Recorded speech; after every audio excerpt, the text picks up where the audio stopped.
안녕하세요. 방금 소개받은 국회 미래연구원 정훈이라고 합니다. 시간 관계상 저도 바로 발표를 시작하도록 하겠습니다. 저는 EU 탄소국경 조정 메커니즘 동향과 과제에 대해서 말씀드리도록 하겠습니다. 목차는 다음과 같습니다.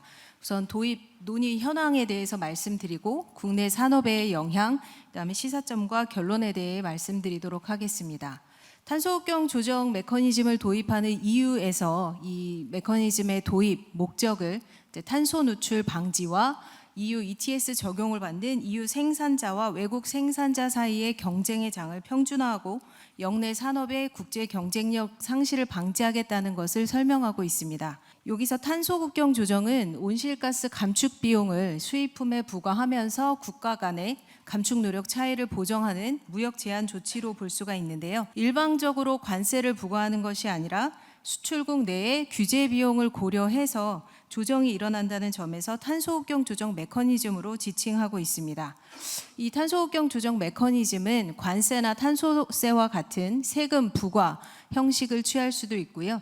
배출권의 매입, 제출 등의 다양한 방식을 활용할 수 있기 때문에 탄소국경세보다 좀 더 광범위한 개념이라고 보시면 되겠습니다. 당초 EU에서도 이런 탄소세, 관세, 그다음에 EU ETS 배출권 거래제를 수입품에도 확대 적용하는 방안들을 다양하게 검토를 하다가 최종적으로는 수입품에만 별도로 적용되는 장을 개설하고 EU ETS의 가격만 연동하는 제도로 최종 결정되었습니다. 탄소국경 조정 메커니즘은 이제 CBAM이라고 불리는데요. 이 도입 논의 경과를 살펴보시면 당초 2019년 12월에 유럽 그린딜을 통해 유럽이 이제 2050년 탄소 중립 달성을 위한 주요 수단 중 하나로 CBAM을 도입할 것을 예고하였습니다. 이후 이제 유럽 그린딜의 이행 과정에서 이제 여러 정책들이 발표가 됐는데요. 2021년 7월달에 이제 유럽의 30년 감축 목표인 55% 감축 목표를 달성하기 위한 법률안 패키지인 Fit for 55를 발표하면서 CBAM 입법 초안을 발표하였습니다. 그리고 유럽 내의 입법 절차에 따라서 유럽 이사회와 유럽 의회가 이에 대한 각각의 입장을 작년 6월 달에 확정을 하면서 이제 3자 협상을 진행해 왔고요. 작년 12월에 잠정 합의에 도달하면서 해당 내용들이 발표가 되었습니다. 이후 절차는 각 기관에서 최종 공식 승인을 하고 이제 입법안이 통과되는 과정만 남아 있기 때문에 이제 도입이 거의 현실화되었다고 보시면 되겠습니다. 이제 2021년 7월 달에 발표된 입법안 초안에는 이제 다들 많이 보셨겠지만 23년부터 25년까지 비용 부담은 없이 탄소 배출량 정보만 보고하는 전환 기간을 거쳐서 26년 이후에 본격 시행하는 것으로 발표가 되었습니다. 적용 대상 범위는 전환 기간 동안 탄소 누출 위험성이 크다고 판단되는 철강, 시멘트, 알루미늄, 비료, 전기에만 우선 적용을 하고 직접 배출만 산정하는 것으로 발표가 되었었고요. 이후 본격 시행 과정에서 대상 범위와 배출량 산정 범위를 확대할 것을 명시하였습니다. 이제 비용 부담 방식은 이제 수입업자가 이 CBAM이 적용되는 품목을 수입할 때 그 수입 제품에 내재된 탄소 배출량만큼 CBAM 인증서를 구매하는 방식으로 결정이 되었고요. 이 CBAM 인증서 가격이 EU ETS의 탄소 배출권 주간 평균가로 판매하도록 비용만 연동이 되었습니다. 그리고 수출국에서 탄소 비용을 지불한 경우에는 그 비용만큼 인증서 수를 차감할 수 있는 면제, 감면 사항이 포함이 되어 있고 무상 할당이 EU 내에서도 유지가 되고 있기 때문에 EU 내에서 무상 할당이 유지가 되면서 수입품에만 탄소 비용을 부과할 경우 이거는 반대로 역차별이 될 수 있기 때문에 무상 할당을 고려해서 CBAM 인증서 수준을 부과 수준을 경감하는 것으로 이제 발표가 되었습니다. 이후에 이제 유럽 의회와 이사회가 각각의 입장을 작년 6월 달에 확정을 했는데요. 이사회는 사실 집행위원회와 거의 유사한 입장을 발표했고 의회가 가장 강력한 방안을 제시를 했었는데요. 가장 큰 차이점은 적용 품목이 당초 입법안 초안에 있던 5개 외에도 유기화학물질, 플라스틱, 수소, 암모니아가 추가되고 그다음에 배출량 산정에 대해서도 스콥 2까지 간접 배출까지 포함하는 방안을 제안하면서 이제 많은 논란이 있어 왔습니다. 그리고 향후 EU ETS 전 분야를 포함 하도록 하겠다는 방안을 제시를 하면서 국내에서도 유럽 의회 방안이 이제 통과되지 않을까 하는 우려가 있었는데요. 최종 뒤에서 이제 설명을 드리겠지만 다소 유럽 의회 방안보다는 이제 축소가 되었지만 향후 확대될 가능성이 더 높아졌다라고 보시면 될 것 같습니다.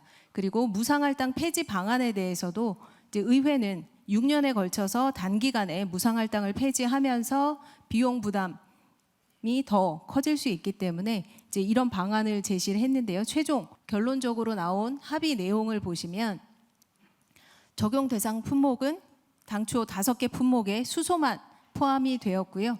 다만 이제 특정 제품이나 전구체 물질, 즉 원재료에 해당하는 전구체 물질이 좀 포함이 됐고 나사나 볼트와 같은 일부 다운스트림 제품이 포함이 되었습니다. 그리고 30년까지 EU ETS 전 분야를 포함하겠다는 목표를 포함을 하고 있고 배출량 산정에 있어서 스콥 1까지만 하되 일부 품목의 경우에는 조건부 간접 배출량까지 포함하도록 하고 있습니다. 전환 기간 시장 시점은 올해 10월부터 시작하는 것으로 되어 있고요. 26년부터 본격 시행을 하는 것으로 되어 있습니다. 그리고 무상할당 폐지 방안이 이제 9년으로 결정이 되면서 34년까지 전체 폐기되는 것으로 이제 발표가 되었습니다. 이후 이제 세부 산정 방식이나 이런 세부 이행 방안에 대해서는 이행 법률을 통해서 구체화할 계획인데요. 이제 어디까지 될지는 향후 그 이행 법률 추진 수립 방안을 살펴볼 필요가 있다고 보여집니다. 그리고 기업에서 이제 보고 의무 내용에 해당되는 내용을 보시면 이제 신고자가 매 분기마다 분기별 수입 제품의 정보를 포함한 보고서를 이제 분기 종료 1개월 이내에 제출하도록 되어 있고요. 보고 항목은 이제 수입품 제품 총량과 이제 부속서 3를 통해서 명시된 방법론에 기반해서 이제 직접 배출량과 간접 배출량을 함께 이제 보고하도록 되어 있고요. 그 다음에 원산지 국가에서 지불한 탄소 가격, 리베이트 등 내용들을 다 함께 보고하도록 하고 있습니다. 비용은 앞서 말씀드린 것처럼 이제 그 제품에 내재된 배출량에다가 이제 EU 내에서 유지되고 있는 무상할당 비용을 차감하고 그 다음에 원산지국에서 지불한 배출권 거래제 가격 등 탄소 비용들을 이제 차감하면 그게 실제 비용 부담액이 될 것입니다. 국내 산업의 영향을 살펴볼 텐데요. 이제 우리나라는 탄소 순수출국에 해당합니다. 이제 그 선진국들 중에서는 탄소 순수출국이 많지 않은데요. 우리나라는 탄소 순수출국에 해당되기 때문에 이 탄소국경 조정이 도입이 되면 이제 그만큼의 비용을 부담해야 하고 그로 인해서 산업 경쟁력에 영향을 받을 수밖에 없습니다. 그리고 앞서 말씀드린 것처럼 향후 간접 배출이 포함될 가능성이 이제 아주 높기 때문에 우리나라는 전력 부분에 화석연료 의존도가 높아서 전력 부분 배출 계수가 이제 선진국 대비 높은 수준이기 때문에 분리할 수밖에 없습니다. 그리고 간접 배출이 포함되게 되면 배출량이 이제 더 많이 늘어나기 때문에 비용은 상당히 더 늘어날 수밖에 없고요. 우리나라가 EU로 수출하는 전체 수출액은 총 수출액의 약 9.9%에 해당되기 때문에 이제 3위권에 해당하는 수출 3위국인 베트남보다 다소 높은 수준입니다. 근데 이제 EU 내에 수출하는 업종들을 살펴보면 이제 요 CBAM 적용 대상으로 거론되고 있는 업종은 지금 보이는 건 철강 외에는 없다고 보여질 텐데요. 향후 이제 석유화학 부분이 확대가 될 가능성이 있고 또 저희가 주요하게 봐야 될 것은 미국에서도 이러한 유사한 제도를 도입하려는 움직임이 지속적으로 있기 때문에 미국까지 이러한 제도를 도입하게 되면 국내 영향 범위는 더 커질 수밖에 없습니다. 이제 21년 7월 달에 입법안 초안이 발표되고 해외 보고서에서 이제 EU와 주요 교역하는 국가들의 요 부담액을 5개 품목을 대상으로 분석을 해봤는데요. 우리나라는 철강이 대부분이고 알루미늄 일부밖에 없기 때문에 전체 비용은 이제 타 국가에 비해서 우크라이나나 러시아, 터키, 중국에 비해 적은 수준이지만 우선은 이제 무상할당이 종료되는 시점에 무상할당 분만큼 차감됐던 것이 다시 비용으로 추가될 것이기 때문에 비용 부담은 무상할당 종료 시점에 더 커질 거라는 거. 그다음에 국가별 요 부담 비용을 얼마나 더 상대적으로 많이 줄일 수 있느냐가 비용 부담을 줄이고 경쟁력을 확보할 수 있느냐라고 보시면 될 것 같습니다. 초안이 발표된 이후에 이제 국내에서도 이런 시밤 도입에 따른 이제 영향들을 분석을 했는데요. 대외경제정책연구원에서 이제 전 분야 탄소국경세를 부과한다고 했을 때 이제 총 부담액이 1조 원 수준으로 직접 배출에 한정해서 분석을 했을 때 1조 원 수준으로 분석을 했고요. 주요 분야 부과 시의 업종별 차이를 보면 이제 수입 규모보다 이제 배출 집약도에 더 큰 영향을 받는 것으로 나타났습니다. 그리고 1차 철강 상품에 부과한 경우에 우리나라가 수출이 감소하는 것을 확인을 했고요. 한국은행에서는 EU와 미국에서 탄소국경세를 도입했을 때 수출이 감소하는 영향들을 분석을 하였습니다. 미국 수출 규모가 더 크기 때문에 미국의 도입 영향으로 인한 수출 감소폭이 더 크게 나타났고요. 이제 감면을 받는다고 했을 때 감소폭은 더 줄어드는 것을 확인을 했고, 파급 경로별로도 직접 경로, 간접 경로에서 다 감소를 했습니다. 다만 이제 요 비용 부담 정도에 따라 시장이 재편이 되면서 이 상대적으로 전기전자, 화학, 금속 제품 등의 일부 업종에서는 반사이익을 얻어서 수출이 다소 증가하는 이제 현상을 확인을 했는데요. 저희 미래연구원에서도 이제 이 국내 산업이 부담해야 될 부담액을 분석을 진행을 하였습니다. 2030년을 기준으로 전 산업을 대상으로 스콥 3까지 전면 도입하는 상황을 가정을 했고요. 그렇기 때문에 비용 부담이 가장 큰 이제 맥스치를 추정했다고 보시면 될 것 같습니다. 그리고 탄소 가격을 톤당 75달러로 가정을 했을 때 국내 전 산업이 추가 부담해야 될 비용이 8조 이상으로 늘어날 것으로 확인을 했고요. 이는 총 수출 예상액의 11.3%에 해당하는 높은 금액임을 아실 수 있습니다. 그리고 저희는 간접 배출을 포함해서 분석을 했기 때문에 이제 사용 전력의 청정화, 즉 에너지 전환 정책이 이 비용 부담을 완화할 수 있을 거라 생각을 해서 추가 시나리오 분석을 하였습니다. 그래서 산업 부분의 에너지 효율 향상이 10% 달성했을 때 이 비용 부담이 11.7% 감소를 하고, 재생에너지 확대 시에는 14.8% 감소를 했고요.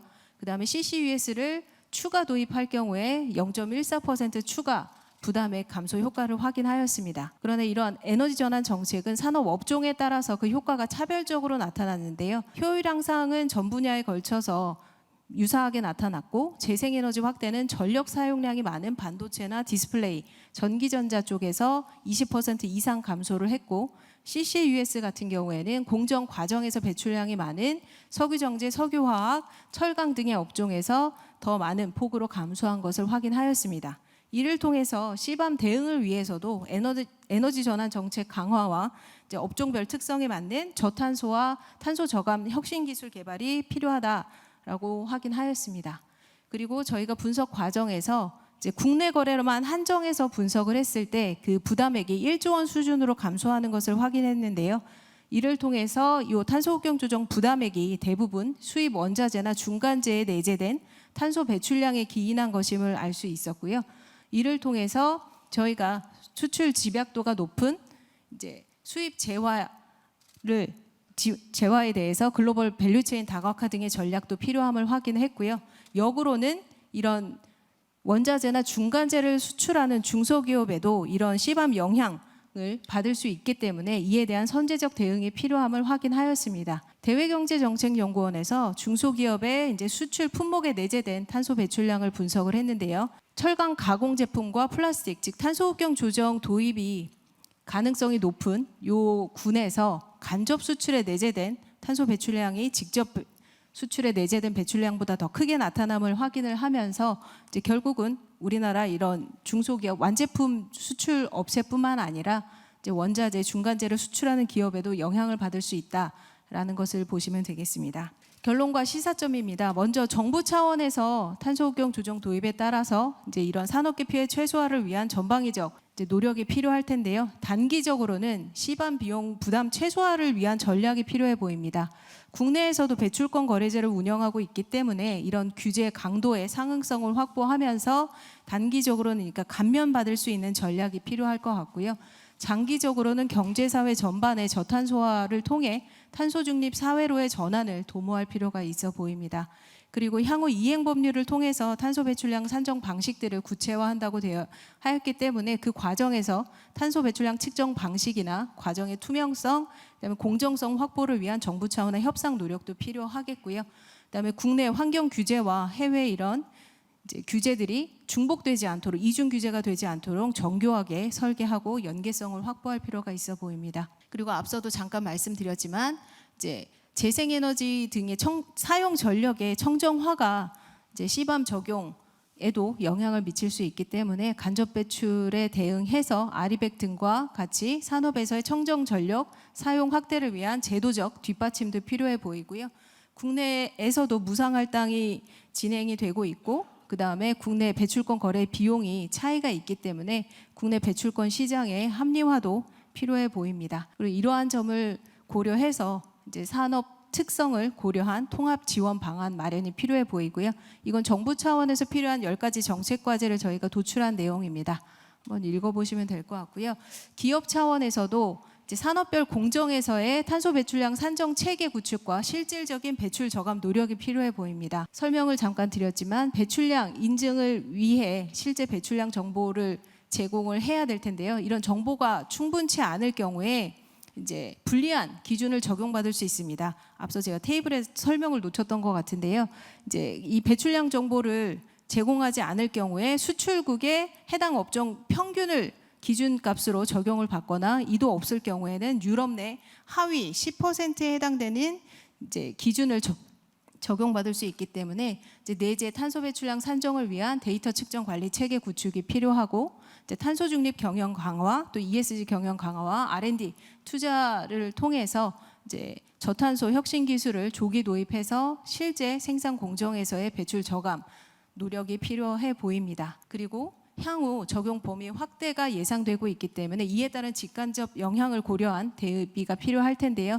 이제 CBAM 비용은 사실 수입업자가 인증서를 구매하도록 하고 있지만 그 비용은 수출 기업으로 또 수출 기업은 또 후방 산업으로 이 비용을 전가할 것이기 때문에 간접 수출 기업들도 초기부터 이제 산정 체계를 구축하고 배출 저감 노력을 할 필요가 있겠고요. 그 다음에 지금 탄소 국경 조정이 스콥 2까지는 이제 가능성이 확대될 가능성이 높고 스콥 3까지 확대될 가능성은 중단기적으로는 적다고 보여지지만 이제 앞서 ESG 관련 공시 기준에 대해서도 스콥 3까지 공시할 것을 국제적으로 요구받고 있기 때문에 결국은 공급망 전반에서의 배출량 파악이 필요하고 단계별 감축 전략을 수립할 필요가 있어 보입니다. 이상 발표를 마치도록 하겠습니다. 감사합니다.